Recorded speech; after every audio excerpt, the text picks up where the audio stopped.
अगर आपको हमारे चैनल का कार्टून वीडियो अच्छा लगे तो माँ तारा कार्टून स्टोरी टीवी को सब्सक्राइब करें और बेल आइकन को दबाएं ताकि हमारे आने वाले वीडियो की नोटिफिकेशन आपको सबसे पहले मिले। एक सुल्तानपुर नामक बहुत बड़ा गांव था।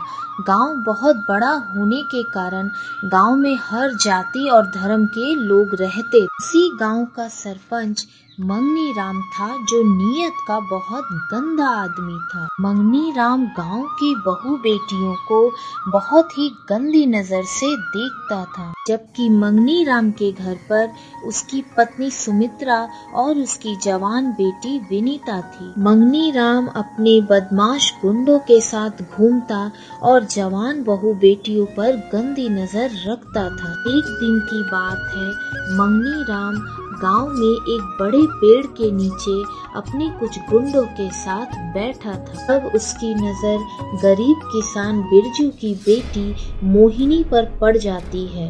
मोहिनी गरीब जरूर थी पर बहुत ही सुंदर थी। सरपंच मोहिनी को देखते ही अपने गुंडों से पूछता है, हाँ भाई शाखा, ये लड़की किसकी है? ये तो इस पूरे गांव की सबसे सुंदर लड़की है। हाँ सरकार, ये बहुत सुंदर है। क्या आपकी दिल उस पर आ गई क्या? अरे कमबख्त, जल्दी पता कर, ये कहाँ रहती है? ये सरकार, पता करता हूँ। फिर वो लोग वहाँ से चले जाते हैं। शाखा अपने आदमियों के साथ गांव में घूमकर मोहिनी का पता लगाने लगता है। ढूंढते ढूंढते एक गांव वाले से उस लड़की का पता मिल जाता है। फिर मंगनी राम के गुंडे मंगनी राम के पास जाते हैं और बोलते हैं, सरकार सरकार, उस लड़की का पता चल गया। क्या? उस लड़की का पता चल गया? हाँ शाकार, उस लड़की का पता चल गया। अभी ये बात उसकी पत्नी सुमित्रा सुन लेती है। पूरी बात बता के गुंडे वहाँ से चले जाते हैं। सुमित्रा मंगनी राम के पास जाती है और बोलती है, अरे कुछ तो शर्म कर लो, तुम्हारे खुद के घर में एक जवान बेटी है और तुम दूसरों के बहू बेटियों को ताकते झांकते फिरते हो। पुकार, घर में चुपचाप से रहो तुम। न बोलकर मंगनी राम वहाँ से चला जाता है। अगले दिन मंगनी राम अपने कुछ गुंडों को लेकर मोहिनी के घर जाता है। मोहिनी के घर पहुँचने के बाद अपने गुंडों को बाहर खड़ा कर मंगनी राम घर के अंदर जाता है। उसे घर के अंदर देखकर मोहिनी बोलती है, अरे आप कौन हैं? मैं आपको नहीं जानती। अरे मेरी जान, मैं तुमसे बहुत प्यार करता हूँ। आ जाओ मेरे बाहों में, मैं तुम्हें दुनिया का हर सुख दूंगा। लेकिन मोहिनी ऐसी वैसी लड़की नहीं थी। मोहिनी गुस्से से बोलती है, भाग जा यहाँ से खूसट बुड्ढे, तुझे थोड़ी भी शर्म नहीं आती? तू मेरे पिता की उम्र का है। अरे मेरी जान, आ जाओ मेरी बाहों में। इतना बोलकर मोहिनी को अपनी बाहों में जकड़ लेता है। मोहिनी गुस्से में आकर उसे धक्का दे देती है और हाथ में हंसिया लेकर बोलती है, बुड्ढे खूसट, यहाँ से भाग जा, नहीं तो अभी के अभी तेरे सिर से धड़ को अलग कर दूंगी। मंगनी राम डर जाता है और उस समय वहाँ से चला जाता है। अगले दिन सुबह रोज की तरह मंगनी राम गांव की बहू बेटियों को देख रहा था। तभी उसकी नजर मोहिनी पर पड़ जाती है, जो घर के काम से कहीं जा रही। तभी मंगनी राम अपने गुंडों से बोलता है, सुन शाखा, वो देख, वो सुंदर लड़की जा रही है। उस दिन इसने मेरी बहुत बेइज्जती की थी। मैं फार्म हाउस जा रहा हूँ, इसे वहाँ उठा कर ला।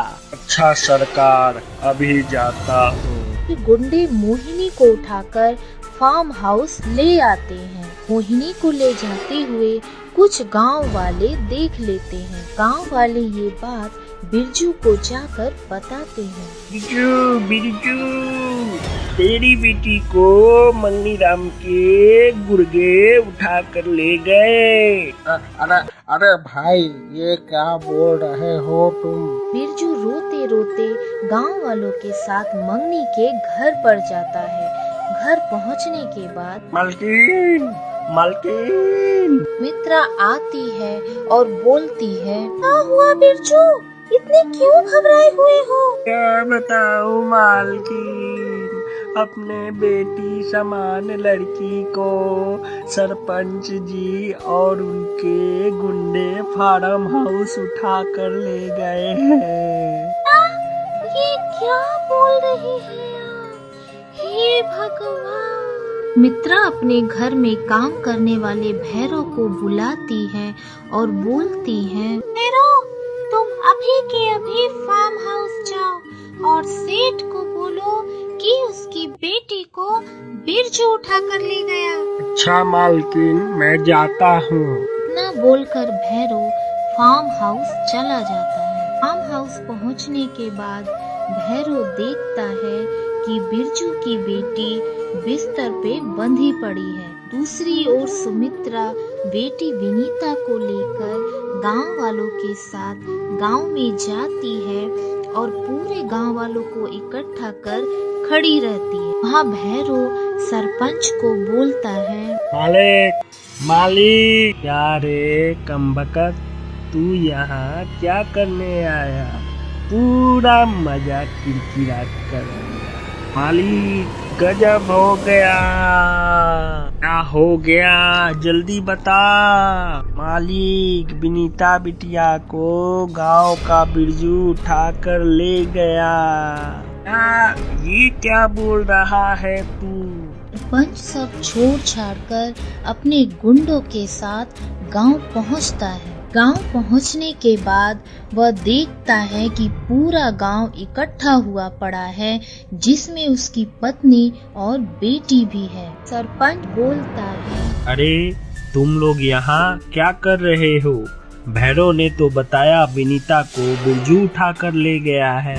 ये तो सही सलामत यहाँ है। जी, तुम्हें थोड़ा भी शर्म नहीं आई? अपनी बेटी समान लड़की को तुम फार्म हाउस उठा कर ले गए। सरपंच सिर नीचे कर खड़ा हो गया। जब अपनी बेटी पे बात आई तो दौड़े चले आए। अगर तुम गांव की हर बहू बेटी को अपनी बेटी के समान देखते तो आज तुम्हें इस कदर शर्मिंदा नहीं होना पड़ता। सरपंच की आंखें खुल चुकी थी। वह पूरे गांव के सामने हाथ जोड़कर माफी मांगता है और मोहिनी को सही सलामत बेटी का दर्जा देते हुए उसके पिता को सौंप देता है।